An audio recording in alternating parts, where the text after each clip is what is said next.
سمود ایک قوم کے سردار اور جد اعلیٰ کا نام ہے اور قرآن میں یہ لفظ 26 مرتبہ آیا ہے۔ عظیم مفکر اور تاریخ دان حضرت امام سالبی نے سمود کا شجرہ نسب کچھ اس طرح سے بتایا ہے۔ سمود بن عاد بن اوس بن ارم بن سام بن نوح علیہ السلام۔ عاد اور سمود دونوں باپ بیٹے تھے۔ عاد سے قوم عاد وجود میں آئی اور سمود سے قوم سمود کا جد امجد کہلاتا ہے۔ قوم عاد جو کہ حضر موت اور یمن سے عراق تک پھیل گئی تھی، ان کی طرف حضرت ہود علیہ السلام مبعوث ہوئے، لیکن مسلسل نافرمانی کے باعث اللہ پاک کے عذاب کا شکار ہوئے۔ حضرت ہود علیہ السلام اور ان کے ماننے والے عذاب سے محفوظ رہے اور وہ ہجرت کر کے ہجر میں آباد ہو گئے۔ یہی لوگ بعد میں قوم سمود کہلائے، اسی لیے قوم سمود کو عاد ثانی بھی کہا جاتا ہے۔ قوم سمود کی طرف حضرت صالح علیہ السلام کو مبعوث فرمایا گیا۔ حجر میں آباد ہونے کے بعد آہستہ آہستہ سمود پھیلتے ہوئے مغربی اور شمالی عرب تک پھیل گئے، لیکن دارالحکومت ہجر ہی رہا اور یہ شہر حجاز سے شام جانے والے راستے پر واقع تھا۔ آج کے دور میں ہجر کو مدائن صالحہ کہا جاتا ہے۔ قوم سمود کو بھی قوم عاد کی طرح فن تعمیر پر عبور حاصل تھا۔ یہ لوگ پہاڑوں کو کاٹ کر محل بناتے، پتھروں کے گھر اور پختہ مقبرے تیار کرنے میں مشہور تھی۔ ان کے بنائے ہوئے گھر، محل اور مقبرے ابھی بھی مدائن صالحہ میں موجود ہیں۔ ان کی دیواروں پر سمودی اور آرامی خطوط نقش ہیں۔ خیر، یہی فن تعمیر ہی ان کا پیشہ تھا۔ اللہ پاک نے قوم سمود کو بہت کچھ نوازا تھا۔ سرسبز باغات، میٹھے پانی کی نہریں، پتھریلی زمین میں ہر قسم کے پھل۔ ان کے گھر ایسے تھے کہ دور دراز سے لوگ صرف ان کے گھر کی زیارت کرنے کے لیے آتے تھے۔ قوم عاد اپنی اعلیٰ شان محلات، سرسبز شاداب کھیت کھلیان، خوبصورت مرغزاروں اور نعمتوں کی فراوانی کے سبب غرور و تکبر اور سرکشی کے نشے میں چور تھے، اور چونکہ تمکر اور کفر کا چولی دامن کا ساتھ ہے تو یہ بھی ابلیس کے پیروکار بن گئے۔ حالانکہ کچھ ہی عرصہ پہلے قوم عاد پر قہر الہی کا مناظر ان کے سامنے تھے۔ یہ بھی اپنے ہاتھوں سے تراشے ہوئے پتھر کے خداؤں کی عبادت کرتے تھے۔ ان کے معاشرے سے حق و انصاف ناپیدا ہو چکا تھا۔ بے حیائی، فحاشی آخری حدود چھو رہی تھی۔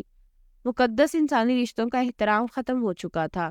رقص و سرور، عیش و عشرت، شراب و شباب ان کی زندگیوں کے لازمی جز بن چکے تھے۔ ایسے میں اللہ نے اس قوم ہی میں سے ایک خدا ترس اور بہت نیک انسان حضرت صالح کو نبوت کے منصب پر فائز فرمایا۔ قرآن کریم میں ارشاد باری تعالیٰ ہے، اور ہم نے قوم سمود کی طرف ان کے بھائی صالح کو بھیجا۔ حضرت صالح اپنی قوم سے کہنے لگے، اے میری قوم، تم اللہ کی عبادت کرو، اس کے سوا تمہارا کوئی معبود نہیں ہے۔ اسے تم کو پیدا کیا اور آباد کیا، تو اسے مغفرت مانگو اور اس کے آگے توبہ کرو۔ بے شک میرا پروردگار نزدیک بھی ہے اور دعا کا قبول کرنے والا بھی ہے۔ لیکن قوم میں سرکشی غالب آ چکی تھی، اور وہ لوگ حضرت صالح سے کہنے لگے، انہوں نے کہا، اے صالح، اس سے پہلے ہم تم سے کئی طرح کی امیدیں رکھتے تھے، اب وہ منقطع ہو گئیں۔ کیا تم ہم کو ان چیزوں سے منع کرتے ہو جن کو ہمارے بزرگ پوچھتے چلے آئے ہیں، اور جس بات کی طرف تم ہم کو بلاتے ہو اس میں ہمیں کبھی شبہ ہے۔ جب قوم کے سرداروں نے دیکھا کہ کچھ لوگ حضرت صالح کی بات مان کر ایمان لا چکے ہیں اور وہ بھی ہمارے خداؤں کی توہین کر رہے ہیں، تو انہوں نے حضرت صالح سے معجزے کا مطالبہ کر دیا۔ حضرت صالح نے پوچھا کہ کس قسم کا معجزہ چاہتے ہو؟ قوم کے سردار کہنے لگے، سامنے جو چٹان ہے اس میں سے ایک ایسی اونٹنی نکل آئے کہ جو گھابن ہو اور آتے ساتھ ہی بچے کو جنم دے۔ حضرت صالح سے معجزے کا مطالبہ کر دیا، وہ ہم سب کے لیے دودھ اور وہ دنیا کی سب سے خوبصورت اونٹنی ہو، اس کا کوئی ماں باپ نہ ہو۔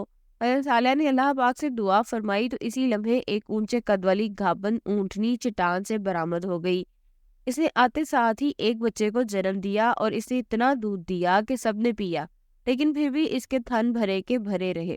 جب یہ معجزہ دیکھا تو قوم سمود لاجواب ہو گئے کہ اب کیا کریں۔ اصل بات یہ تھی کہ وہ ایمان نہ لانا چاہتے تھے، لیکن اس معجزے کو دیکھ کر قوم بھرے رہے۔ جب یہ معجزہ دیکھا تو قوم سمود لاجواب ہو گئی۔ اس معجزے کو دیکھ کر قوم کے سرداروں میں سے ایک جنید بن عمرو اپنے کچھ ساتھیوں سمیت حضرت صالح علیہ السلام پر ایمان لے آیا اور ایک خدا کا عبادت گزار بن گیا۔ اس کے علاوہ ساری قوم نے حضرت صالح علیہ السلام کو جھوٹا ہی کہا اور اپنی ہٹ دھرمی پر قائم رہی، اور قوم کہنے لگی یہ تو سراسر جادو ہے۔ لیکن حضرت صالح اپنی قوم سے مخاطب ہوئے، جس کو قرآن میں کچھ اس طرح بیان کیا گیا ہے: اے میری قوم، یہ ناقتہ یعنی اللہ کی بھیجی ہوئی اونٹنی ہے جو تمہارے لیے ایک معجزہ ہے۔ اب تم اسے اللہ کی زمین میں کھاتی ہوئی چھوڑ دو اور اسے کسی طرح تکلیف نہ دینا، ورنہ اللہ کا عذاب تمہیں فوری پکڑ لے گا۔ اب ہوا کچھ یوں کہ یہ اونٹنی اور اس کا بچہ سارا دن قوم سمود کے کھیتوں میں چرتے رہتے۔ حضرت صالح نے پانی کے دن کو بانٹ دیا تھا۔ ایک دن اونٹنی کنویں کا سارا پانی پی جاتی تھی اور دوسرے دن قوم سمود کو پانی ملتا تھا۔ جس دن اونٹنی پانی پیتی اسی دن وہ دودھ دیتی، اور دودھ اتنا ہوتا کہ سارا دن اور ساری رات ختم ہی نہ ہوتا تھا۔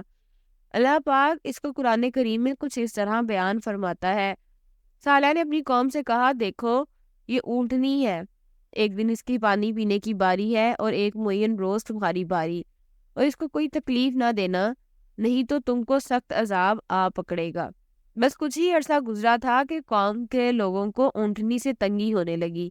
انہیں تکلیف یہ تھی کہ یہ ہمارے کھیتوں میں چرتی ہے اور ایک دن ہمارا سارا پانی بھی پی جاتی ہے۔ اسی لیے قوم کے سرداروں نے اس اونٹنی کو حضرت صالح کا جادو قرار دے دیا۔ اب قوم کے سردار چاہتے تھے کہ اس اونٹنی کو قتل کر دیا جائے، لیکن وہ یہ کام اپنے ہاتھوں سے نہ کرنا چاہتے تھے۔